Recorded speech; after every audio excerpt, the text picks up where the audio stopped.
पस सेल्स कब आते हैं?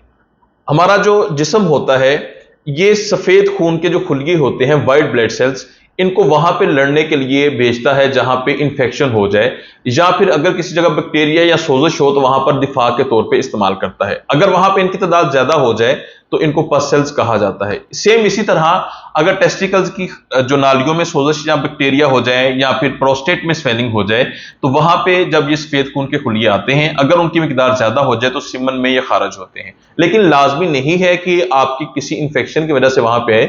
अगर आप ज्यादा प्रोटीन वाले खाने खा रहे हैं या आपको इंफेक्शन अंदर हो गया है तो आपको पस सेल्स आ रहे हैं, और पस सेल्स की वजह से आपके स्पर्म्स दिन ब दिन डाउन हो रहे हैं, या स्पर्म्स पूरे होने के बावजूद भी प्रेगनेंसी नहीं हो रही, तो देर मत कीजिए, अपने पस सेल्स का ट्रीटमेंट कीजिए। क्योंकि अगर आप पस का ट्रीटमेंट अच्छा करेंगे तो आपके स्पर्म्स की लाइफ ना सिर्फ ठीक होगी बल्कि आपके स्पर्म्स का डीएनए ओके होगा और जल्दी प्रेगनेंसी हो जाएगी।